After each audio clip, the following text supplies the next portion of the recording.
Good evening, everybody. Can you give me a thumbs up just that you can hear my coming across okay? Cool. Thank you. My name is Bill Ryan. I'm the beat sergeant for Beat 3170. And I wanted to thank all of you for jumping on with us tonight to participate in our second beat meeting of the year. We're coming to you from a couple different spots. We've got several officers here in one of our patrol conference rooms. And we're able to kind of socially distance from each other and obviously from all of you and do this safely. And we've got a few officers tuning in from home as well.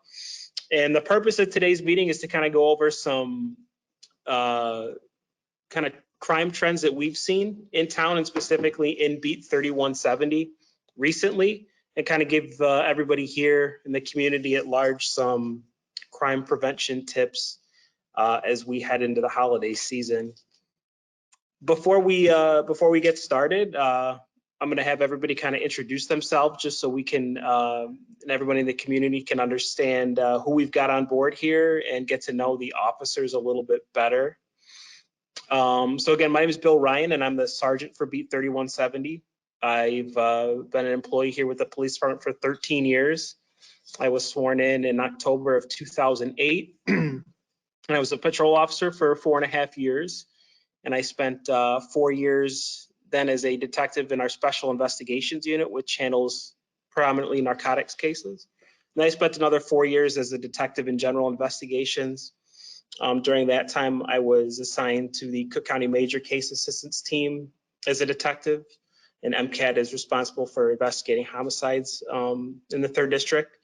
And I was also assigned to the Cook County Internet Crimes Against Children Task Force, which handles child exploitation and child pornography cases, predominantly from cyber tips that get reported to us from internet service providers. And I was promoted to sergeant in June of this year. So I spent the last 6 months assigned to our afternoon shift on patrol.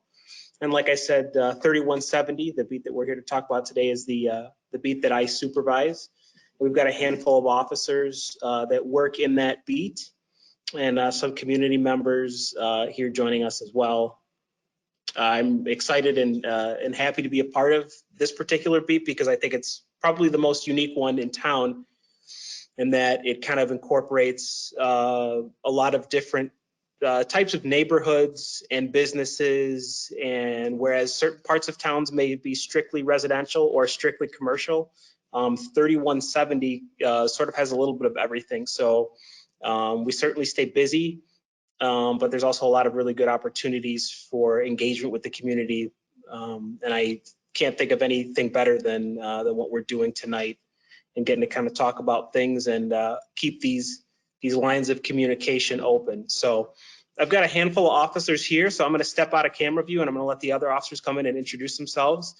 And then once we're through with that, I'll open it up to a couple officers that we have at home, and they can kind of introduce themselves and their time here and kind of go over some of their some personal information and get to know each other a little bit. And then we'll kind of get into what we wanted to talk about for the rest of the meeting. So I'll step out and let you guys meet some of the other officers in your neighborhood. Yeah.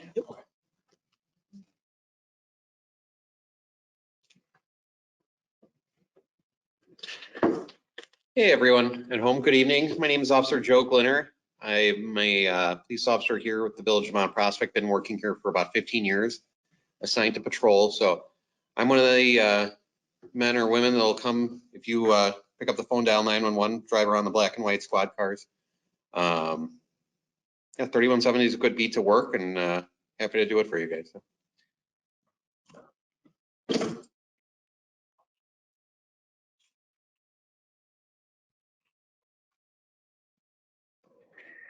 How you guys doing? My name is Officer Wood, Mount Prospect Police. I've been 3170 for a couple years with my buddy Officer Glinner behind me. We work the 3 to 11 shift. So if it's 3 p.m. to 11 p.m., it'll be us. As my partner stated here, we go to a lot of the calls. We know the area pretty well. Been up here a couple years now. Same shift too, so it's good that we can see everybody, know all the faces, and wave to everybody if they see us on the side streets or side roads.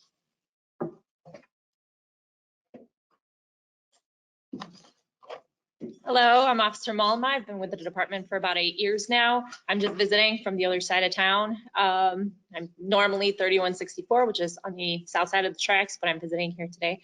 So I'm a field training officer and I speak Polish. So if ever need be, I can go up into your area and kind of help out with that as well.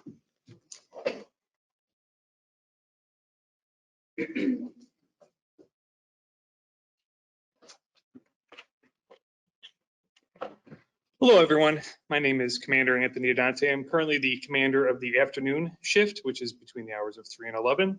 And if I could ever be of assistance or a resource for you, please let me know. You have wonderful people working in Beat 3170, and Sergeant Ryan does a tremendous job. So if we ever could be of assistance, please let us know.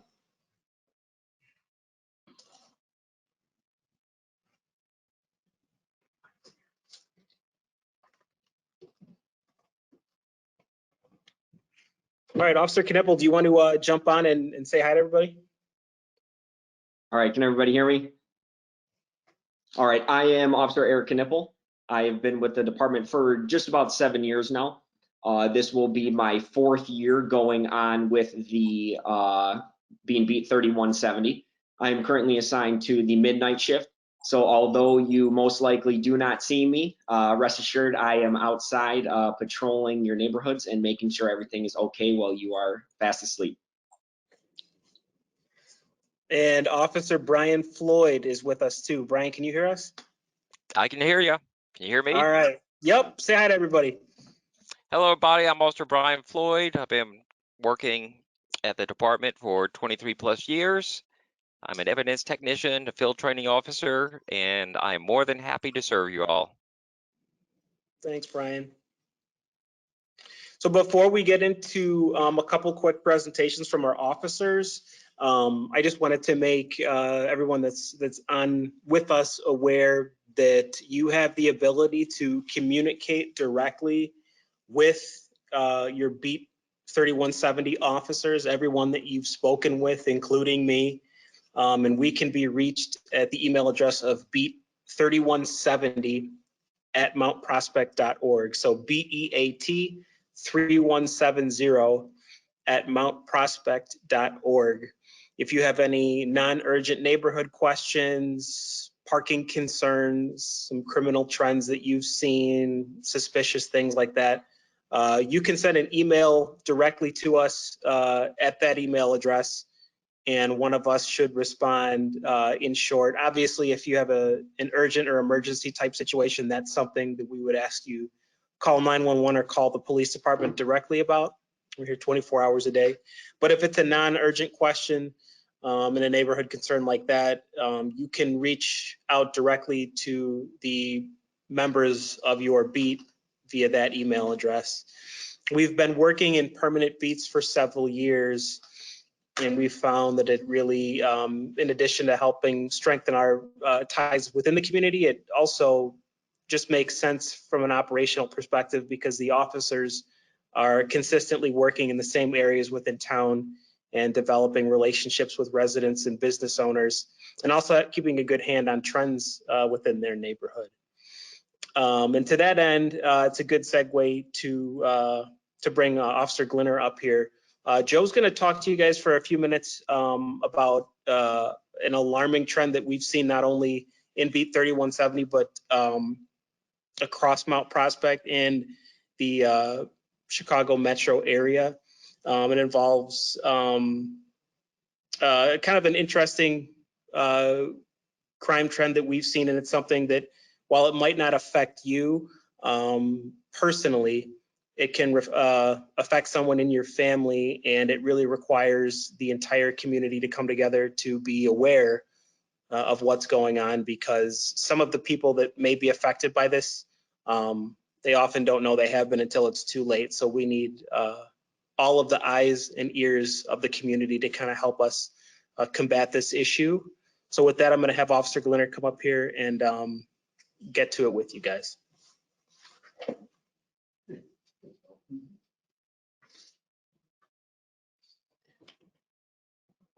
Hey, good evening again. I'm Officer Joe Glinner. So I wanted to do a little bit of a talk with you guys about ruse burglaries. Now, what a ruse burglary is basically somebody comes to your home with a ruse or a story to tell you.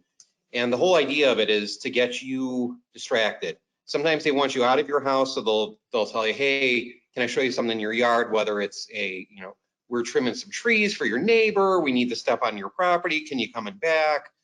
Sometimes they'll say, hey, we're putting in a fence and we need to see where the property line is. Sometimes they pose as plumbers. Sometimes they'll tell you they're roofers, driveway work, anything, any type of work they show up. Sometimes they'll pose as utility workers, public works workers, and they tell you some story. And they want to get you out and have you they want to show you something. And the idea of that is usually when people go ahead and just step out of their house for a moment or so, they'll typically leave their door unlocked. Right, so they might close it and they figure they'll just be out for 30 seconds, nothing's gonna happen. In the meantime, while this first guy's distracting you with the ruse, one of his partners or multiple of his partners, one or two other guys, usually sneak into your house and right away they run up to your master bedroom and they start looking for valuables. Typically that's where people keep their valuables, and I was gonna get into some tips on how you can prevent this. They like to prey, so to speak, on seniors. And this is kind of why Sergeant Ryan was explaining to you guys if we can get a community-wide effort to do this, because I think a lot of the people that might be impacted by some of this aren't going to be able to necessarily log on to a virtual beat meeting. They might not be as good on the computer. So they might also need, you guys as neighbors to go ahead and look out for them, or even talk to them about this, because it has been a huge trend. And it's not just a Mount Prospect problem. This is going on in area suburbs, but lately we've seen a definite uptick. And usually what they do is they like going after seniors, because people have had, at this point now, a lifetime to amass jewelry, and sometimes they'll keep cash at home, where a lot of times younger people, they won't keep cash at home, Venmo or Zelle. So it's a different generation. They've had time to amass jewelry, whether, so it's heartbreaking when I have to sit down with these people after the fact, because what happens is this first guy who knocked on your door, he'll keep you busy for 5, 10, 15 minutes showing you this and re-explaining that, and people don't want to feel rude necessarily. Sometimes they get the kind of hint that something's wrong, but they're not really sure, and until they go back into their house, in the meantime, the guy who was in their house, is long gone. And people don't necessarily realize that sometimes it takes them a little bit. They'll go check your jewelry box and then say, oh, okay, something's missing. So it's a terrible crime for these people, because they lose their most valuable things, and then they feel stupid after the fact. And you really have to sit with them and kind of explain to them, like, the people that did this to you are professionals. This is what they do. This is how they make a living. And it's very sad. It really is. So I came up with a list of tips that you can use to kind of help prevent some of these. So I'm going to try and read off of this, and if you can use it, great. But really, what I want people to think about is, if you have elderly parents, if you have elderly neighbors, talk to them about these types of things. We're putting something out in our village newsletter that's coming out, I believe, in January. But even before then, just talk to them. Just let them know, hey, I heard this from the police. There are these types of crimes that are happening now. If anybody comes to your door and you didn't invite them, any sort of service person, don't let them in. Now, the other thing I didn't touch on is they don't always want to get you out. Sometimes people aren't super mobile, or they don't want to come out, so they'll come to your door and tell you, oh, I'm a plumber. Can you check and make sure that your water's running? So they give you busy work. So they might ask you, hey, can you get me a bucket of water? Is a common one. Can you go check if your lights work? So they'll have you run around your house and flip switches, and people will do it for them because they think they're legitimate workers. And while you're even distracted within your home, filling buckets of water, flipping light switches, whatever busy work they're giving you, you have somebody else that's sneaking around your house that's taking your valuables. So I suggest that you don't open your door for unexpected visitors. Talk to people through a locked door. If you have any questions about the legitimacy of who's showing up at your door, call 911. You can even, play a ruse on that. Come up with your own ruse. Say, yeah, hang on, I'm on a long distance call. I need to feed the cat. I need to put on my shoes, whatever. Take that time, go ahead and dial 911. Say, hey, there's somebody suspicious at my house. I'm not sure who they are. It gives us time to go ahead and respond out there. If in that time we can get there while they're still on scene, if it turns out they're legitimately from a utility company, they're legitimately from public works, we can tell you that. We can let you know. And I would much rather respond to something like that than have to respond to go ahead and take a burglary report. So people think they're burdening us sometimes with extra work.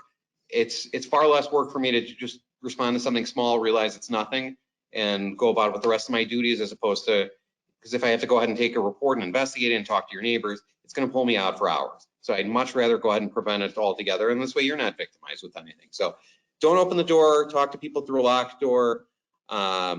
Be very suspicious. I want red flags to be raised if somebody's trying to get you out of your house to show you something, especially if you didn't call them. It's one thing if you called the Comcast guy and he's over there and trying to show you something, that's one thing. But if somebody just randomly knocks on your door and tells you they're working on your neighbor's property or they're working on the street, have that raise some red flags for you. Don't let anybody inside your house to go ahead and check your utility as well. It's whether it's like I said, with the buckets of water, with the light switches, keep them at a distance. Sometimes people will even try, I've heard this, where they'll say, hey, let me see some ID. And they'll say, yeah, it's in the car, I'll show it to you. And people don't push back beyond that point either. So make sure you see like good ID, you can take a picture of them. It's hard now, especially too with COVID time, because a lot of times people will show up masked, and that doesn't cause any alarm for people either. So get a security deposit box. If you have irreplaceable valuables, if you have jewelry, try to keep it in the bank. A lot of times these people, like if you're not going to parties every weekend, I mean, how often are you wearing your really nice jewelry? Think about that, and you may want to keep it in a very secure place. Sometimes people get safes for their home, but they won't always lock them or bolt them down to the ground. So that's another thing. So if you're going to get a safe, get a good safe, make sure it's bolted down, or keep it in a safety deposit box. My other tip was going to be, if you are going to keep jewelry and other valuables at home and you don't have a safe, maybe keep them in atypical places. So don't just keep all your fine jewelry on the dresser in the master bedroom, because that's the first place these guys go. They'll look, they go directly there. Find someplace atypical where people don't normally hide things. Be creative and hide stuff there. Because worst case, even if somebody does get into your house, they'll look around, they won't be able to find your treasured items, your items of great value, and they'll go on their way. If you can install a good security camera system as a deterrent, they're not terribly expensive right now. There's a number of good systems at Costco, Sam's Club, other online places. But I think that's a good deterrent. I think the last couple of these roof burglaries, my partner Officer Wood and I have gone to, I don't think we've seen a camera, sometimes not even on the street. But if you can, get a really good camera. And if you get a camera, make sure it works. Sometimes the wireless cameras aren't picking up all the motion, or if they're set to just motion, sometimes it's somebody will walk past or a car will move past and it's just outside of the range of the camera where it won't trigger the motion recording. And it's frustrating for the people who bought these cameras thinking, hey, this is going to provide them some sort of security. And it's frustrating for us too, because we like to be able to solve crimes. We like to be able to put together these cases, and we need all the help we can get. So if you can provide us with that video footage, it gives us something to work. It gives us something to track down. If we can get license plates off of it, great. But sometimes even just a vehicle type and description is enough, where we can put out a notice to other agencies, be on the lookout for this type of thing. Even notices within our agency. If we know we're looking for a red Jeep of some sort, and we can focus our efforts on that. Try to also just keep an eye on your neighbors as well. So suspicious people or vehicles, try to write down license plate numbers, call us up, and if you're going to call us up right away. Sometimes people wait 10, 15 minutes, sometimes an hour, and I think I saw something suspicious. Can you check the area? A lot of times by that point, whoever was there is long gone. So try to do it right away. If you're going to call us, and call 911. Don't call the non-emergency number. That's another big thing that just delays our response to. People don't realize they're afraid to call 911 oftentimes because they feel like they're busy with other 911 calls. They're busy with real emergencies. They think that what they're working on or what they have going on doesn't necessarily rise to the level of 911. So what happens is they'll call our Mount Prospect Police Desk. One of our CSOs, our community service officers or officers, will answer the phone, and they'll tell them, hey, there's a suspicious car here. I didn't want to call 911, but I'd like somebody to come and check it out. And what this person at the desk does is they say, okay, hang on a second. And they'll transfer the call to the 911 center, because that's who actually dispatches us. So you're going to end up at the same 911 center anyway. It's just going to take longer to get you there. So I encourage you, if you need any sort of police response, if you need the police to come to your house, come to your location, if you need the police to come out, just call 911. They're able, you know, if we're super busy, they're able to go ahead and prioritize our calls and send us on the more pressing matters if there's one that can wait. So don't worry about that. Let them do their job. That was going to be about it. Really think hard about keeping valuables at home, and then if you are going to do it, just hide them in places that aren't typical hiding spots. Another typical hiding spot I'll see is the master bedroom closet. People hide their valuables there and they think nobody's going to find it, but I find that people tend to hide things in all the same places, so these burglars know that as well. So pick someplace that's not the master bedroom and not the master bedroom closet. And with that, we'll take questions at the end. So if anybody has any questions regarding these topics, we'll be happy to get them at the end. Thanks for your time.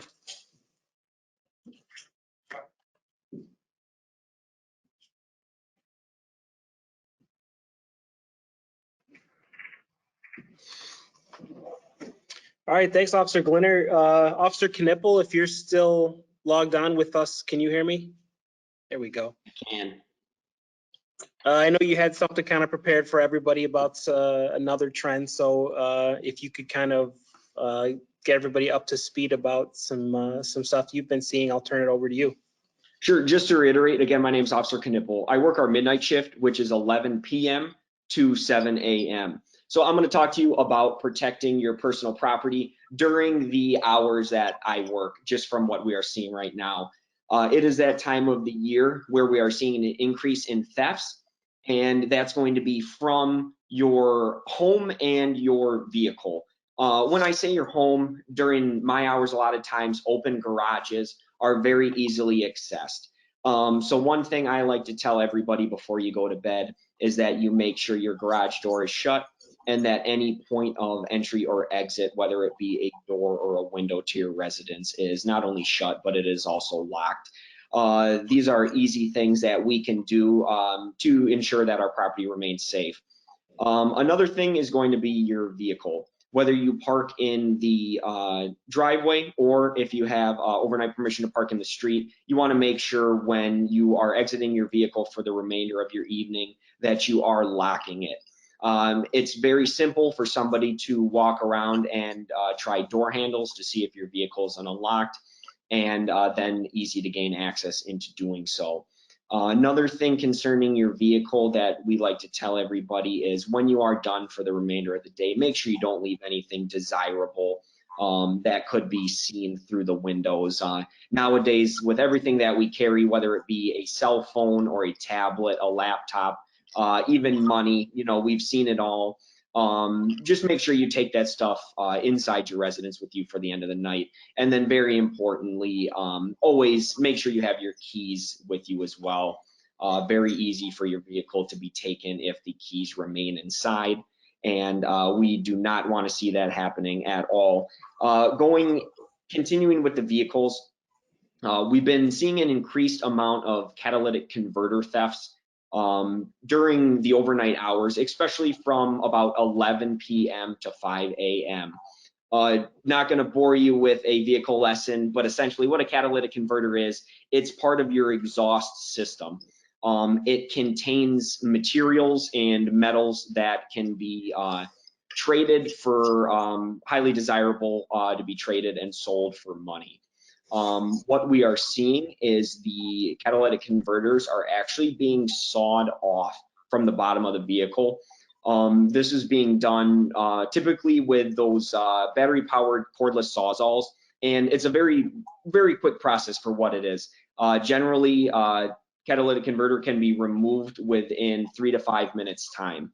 More importantly, to prevent catalytic converter thefts, we ask if you definitely see anybody walking around your neighborhood at night, you see cars that don't belong, you call 911 right away so we can get out there and make sure they are, you know, supposed to be there and not canvassing the area for vehicles.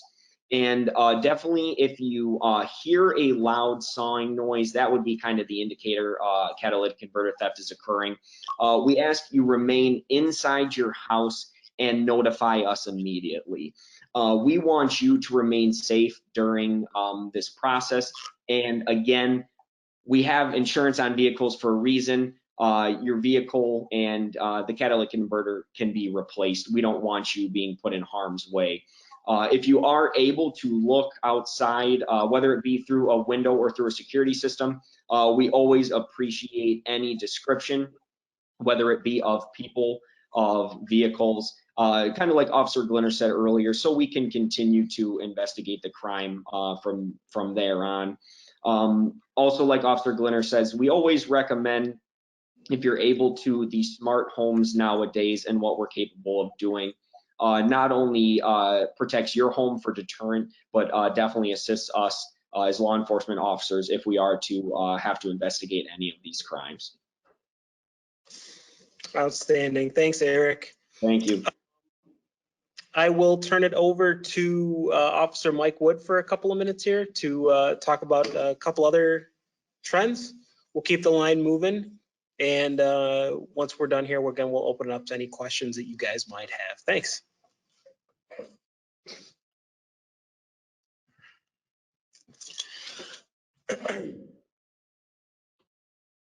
Okay, how you guys doing? One of the other things that I'm here to talk about is package theft. Everybody sees it all the time in the news and everything.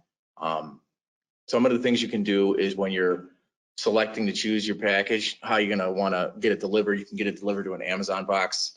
I'm speaking specifically to Amazon. I'm not sure about FedEx and all the other ones, but there's Amazon lockers that are free. You can send it to UPS. Certain UPS stores will also be able to send it there.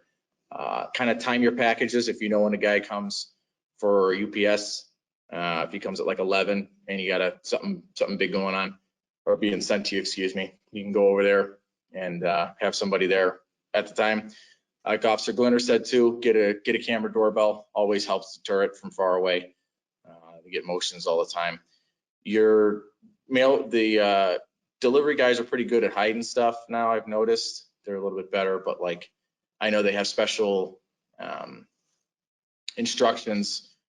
Like the week that the iPhones come out, I know that they're always been checked. They're always been followed. So what they'll do is cars will follow the UPS trucks, and they know exactly what the size of the box is. So if you have stuff like that, send it to his Amazon locker, send it to a friend, send it to a different address, send it to your work, if you can, something like that. Or the other option is to make sure to time your stuff. So it's coming up to the holidays, people leaving for the week, people going on vacation, everything like that. Look in your Amazon account, look at all the other stuff, see what's coming. If it's coming and you know you're going to be gone, either text a neighbor to go grab it for you, because I mean that's the number one way that I would know if someone wasn't home, would be if there's 3, 4, 5 packages just sitting on the doorway.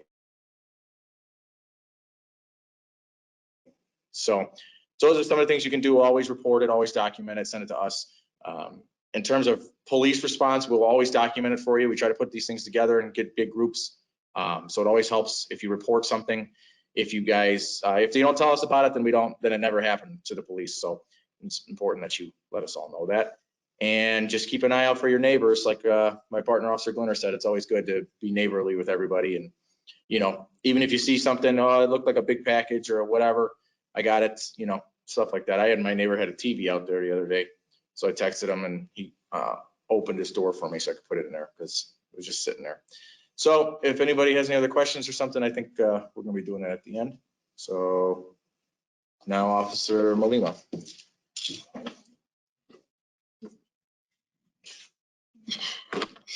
All right. Hello, I'm Officer Molima.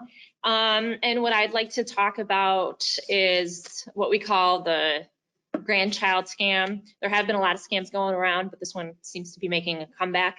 What happens with this type of scam is it usually the offenders will target an older person who has grandchildren, and they will somehow figure out the name of the grandchild or kind of use their persuasive tactics to get you to believe them regardless of, you know, if they know the name or not. And so they'll get in contact with the subject, the victim, and say, hey, your grandson or your granddaughter is in jail or they've gotten hurt and they need money. Usually it's a couple $1,000s, sometimes 10, as it has been recently. And so They'll also say that, hey, your grandson is in jail and he needs bail money. And a lot of times good grandparents will want to help out their grandkids and try to send that money to the offender. A lot of times they will ask for money order to be sent to a different country. They will give it a name, so it kind of seems like it's a legitimate transaction, but it is not. Because a lot of people would go to Walmart and get those money orders. I think in the past we've talked to the Walmart employees and notified them of this, and they've been a little bit more cautious with elderly individuals sending large amounts of money to like the Dominican Republic or Costa Rica or somewhere out of states. So that has kind of tapered down over the years. However, we're now seeing that people are being sent to their homes, to the victims' homes, to collect that money. So if you're not sure if something is a scam, give us a call. We can always kind of scan it through our little, brains that we have and see if this is something that sounds like we've handled or if we've seen. If there's nobody at your house, you can call our non-emergency number. If you just want to kind of run through the scenario with somebody, that's perfectly fine. If there's somebody at your house, like Officer Glinner and Officer Mike Wood had said, call 911. That's the only way that you're going to get an officer dispatched to your house. So our non-emergency number is kind of like a third party. They're in between the two. So the quicker you call 911, the quicker our response is going to be. Okay. Like that.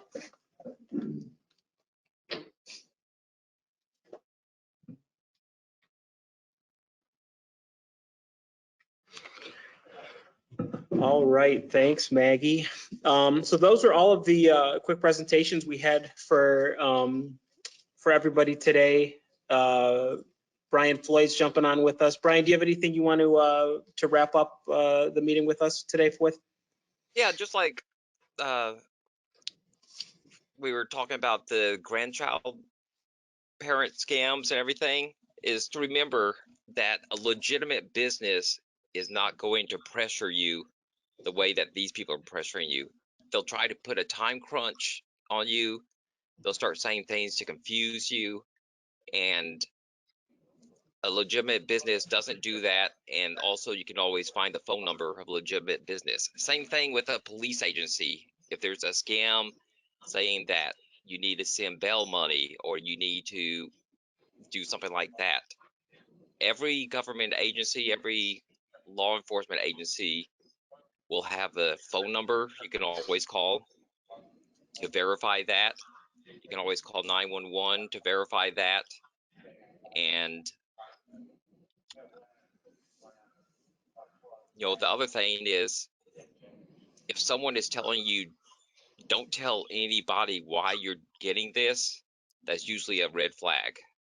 If they're telling you to get money out of an account to pay somebody, tell the bank why you're taking it out.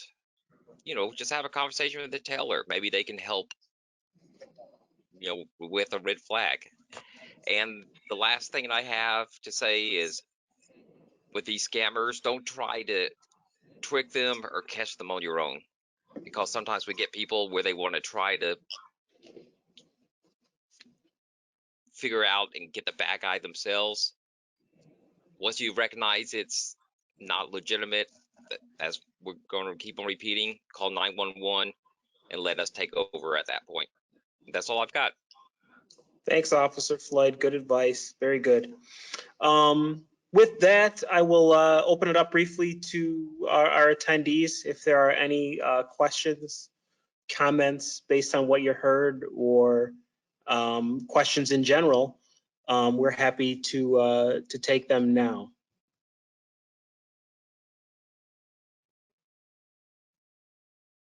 I'll give you a few minutes here to enter them in the comments box, which I'm looking at now. And if you obviously have anything, please feel free to throw it in the chat.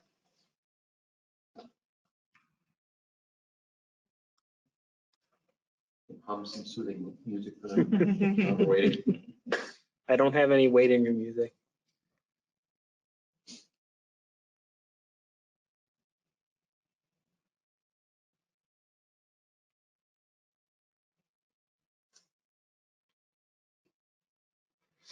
All right, well, seeing nothing, I'm going to wrap up the meeting here. I want to thank all of you for joining us and participating today. This kind of participation is what makes this whole process work. Community policing is a back and forth between the community and the police department, and it makes us so much more effective at doing our jobs when we are able to collaborate with all of you, and you guys are able to help direct kind of the output and the mission of your police department. So like I said, it's a two-way process, and we're really grateful to all of you that jumped on and participated with us today. If you have questions that come up later, not today, again, please reach out to us if it's non-urgent at beat3170@mountprospect.org, and someone will get back to you in short order, and we can begin addressing your concern. But with that, I'll just say thank you again to all of you for being here. I hope you guys all have a safe, happy, healthy holiday season, and we look forward to seeing you guys out in the neighborhood very soon. So thanks again, and take care.